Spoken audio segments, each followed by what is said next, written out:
Viral di media sosial aksi seorang ayah yang membantu anaknya bangkit seusai pingsan saat upacara. Aksi tersebut dilakukan sang ayah karena tak tega melihat putranya pingsan saat upacara di sebuah acara. Momen haru ayah membantu anak laki-lakinya itu terlihat dari unggahan akun TikTok Zaman Najmain yang kembali diunggah akun Instagram @kepointrending. Dalam video yang beredar terlihat detik-detik seorang pria yang berseragam ambruk saat upacara. Pria tersebut terlihat lemas dan pucat dari wajahnya hingga ia terjatuh dan akan pingsan. Melihat sang anak ambruk, sontak seorang pria parubaya berlari dari kejauhan. Pria parubaya itu pun menghampiri putranya untuk bangkit kembali, bahkan tanpa menggunakan alas kaki. Momen haru pun terjadi saat sang ayah memeluknya dari belakang untuk menopang anaknya agar berdiri tegak. Hingga sang ayah pun melepas pelukannya saat putranya dirasa bisa kembali berdiri tegak. Tak berselang lama petugas medis berdatangan untuk menolongnya, namun sang ayah justru menolaknya. Kemudian sang ayah baru pergi saat sang anak sudah ada petugas kesehatan yang ingin menopangnya untuk dibawa.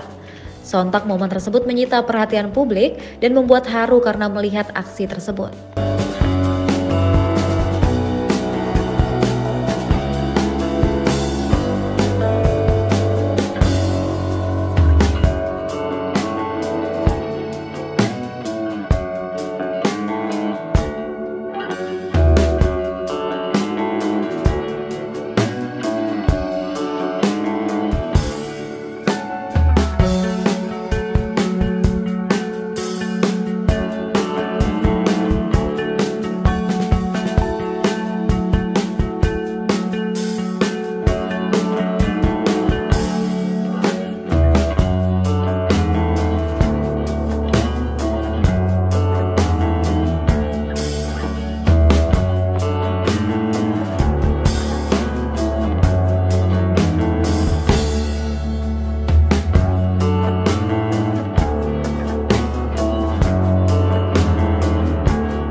Terima kasih sudah nonton.